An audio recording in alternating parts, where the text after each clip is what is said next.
This after the Villanova game, but can you talk about what practices have been like since you told the guys you're wiping the slate clean? Well, we haven't had any since Villanova. We watched a lot of film yesterday, had a long team meeting, so we'll get after it today. So before Villanova, what were they like? Were they more competitive? Or? I think our practices are always competitive. But what we have to do is get that translated over to to the games. And it's not that we don't compete; we just don't compete long enough, well enough at this point to be consistent. Marquette looks a lot different from the coach on down compared to last year. What do you see that's different in the way they play this year? Well, they play a lot more zone. I mean, that's the pedestrian way to answer that question. But they rarely played zone in years past, and they're playing almost exclusively zone, whether it's 2-3, 1-3-1. They'll full court zone press you. They'll start man, but generally, they're a zone team here defensively. And how does the having Luke Fisher on their team change the complexion? Now, obviously, he's their biggest big man. He's not only their biggest player, but he's also one of the best post players in our league. And he quickly established himself. After sitting out a year and joining in the mid-semester, which is probably really, really difficult to do. But he's their go-to guy in the post, and he can go over his left shoulder, right shoulder.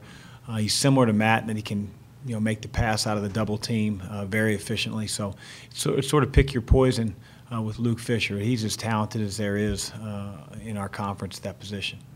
And one last question about Marquette is, Carlina's a guy that's been around the basketball landscape and is at Marquette for one last year. Seems to be kind of their highest producer. Well, he's very poised. He's very experienced. He's also very skilled. Plays with a lot of freedom. He's a tough matchup because again he's not one-dimensional. He's not a guy that just sits out behind the three-point line. He at times has had games where he struggled with his shot, but he's gotten to the foul line 10 or 12 times. So he knows how to play. He's a scoring guard. And obviously, we're going to have to do a really good job against him tomorrow. Let's talk about JP and how confidence level in him is starting to rise and how aggressive he has been on offense. Well, JP's always been confident. Maybe you're seeing it more because he's playing more, but he's always been a confident player. That's something that JP's never lacked. Like a lot of our freshmen, he has to grow in maybe ways that you don't see on television. There's a huge difference between our team and Villanova right now is that experience. I mean, you look at juniors and seniors in the lineup, and it's just we started 3 freshmen. It's just there's just a different animal. They're physically not as mature. They're not as experienced on the floor. The decisions come a little bit slower than you'd like, but he's extremely talented and he's very, very coachable. Loves the game, and he's getting better and better. He has a lot of edge to him, which is, you can't be a wallflower at this level. There's got to be something that, inspires you. He plays with a chip on his shoulder, and we need more guys that play with a chip on their shoulder. Quite honestly. How do you feel about the team right now, Coach, as far as your place and how your team performs so far? I think everybody. In our locker room, would like to have a different record, but we own our record. Our record, we are what our record says we are. You've heard that quote before. So my job isn't to reflect and to wish or think about like, wow, we could have done this or done that.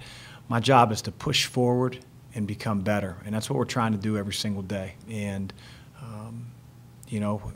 it's not easy going on the road and playing at Villanova, but there's some things that, quite honestly, we could have controlled that we didn't, especially early on. And again, our job is to acknowledge that, improve from it, and be better the next time. Do you all look at that film against Villanova and say, hey, guys, this is the top 5 team in the country, and kind of measure yourself to where you want to be based on how you perform there? Well, I didn't have to look at the film to do that. And I told our team that in the locker room. We lost to a better team. Does that mean they're going to be a better team in 2 months? No, but they're a better team than us right now. And when you play them at their building, there's no team that's played them within 10 points there. Again, that's no consolation prize, but it also gives our team a barometer of where we need to get to, period. And, we've got 9 freshmen and sophomores, and they've got a ton of upperclassmen and guys that are going to be Player of the Year candidates. We've got a long way to go. There was a point this year when you felt comfortable having Brandon but he's dropped off, it seems like, in the last 2 games, hasn't gotten off the bench. What does he need to do to get back on the court? Well, he probably needs to outperform Larry. And, Larry's a guy that, maybe was forgotten about by outsiders, but he comes every single day to practice, and he's starting to establish himself as the backup guy. And, again, you may not get your opportunities in the games, but they're going to come if you're willing to get better in practice. And that's the one thing that Larry's been able to do from day one, is continue to have a great attitude and continue to improve. And so I'm going to play the better players with the effort and the attitude, and that's exactly what Larry's brought to the table. I thought he did incredibly well for a guy who hasn't played hardly at all, to walk into the number 5 team, in the country's building, and do what he did. He had 1 turnover early, but other than that, he did a great job. He ran our team, he defended, played with a ton of energy, and it's a credit to Larry. What's the biggest difference you see, Coach, from home and road performance when your team plays?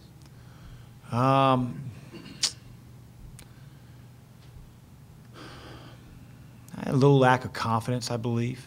I also think that defensively we're not good enough away from our building right now to get the job done. And so if I could just put my finger on it, I would. But we've got to grow up. Bottom line, we've got to grow up. Does youth have a lot to do with that? Yeah, there's probably several ingredients. I'm sure that's part of it. Leadership, youth, experience, toughness. Those are things that you have to have when you go on the road. And right now, we haven't displayed that enough. What can Remy do better defensively? Play in our system. He's an elite on-the-ball defender, an elite. Kevin Willard said it here, but it's not a one-on-one game. Nobody's checking it up with him at the top of the key and say, I'm going to try to score on you. He's got to do things that help our team defensively. Does that mean he's not doing enough off the ball, like he's not in the right places? Is he not? That's part of it. Shot goes up, got to block out. Our system requires that you bump guys on pick and rolls. Our system requires that you're in your gap and you're not standing next to your man when somebody else's man has the basketball. And that's where he's got to grow. He knows that. How do you feel about white sneakers generally, Chris? White sneakers? Yeah, specifically JP's all white sneakers with white socks. I don't really have a feeling. You're an old school guy, sort of, not quite as old as I am, but close. Thanks. You're welcome. We used to wear white sneakers all the time. It's very unusual now. Yeah. He's unusual. I would say that there weren't a lot of options when you played, if you played. I had to wear them too in 7th grade. Dad made me wear tube socks with Converse, and that's when Ponies and Brooks were all coming out. But I was relegated to the Chuck Taylor Converse shoes when I was in the 7th grade, and I used to cry in the station wagon on the way to the games because I had to wear those things. If it makes them play better, they can wear moon boots for all I care.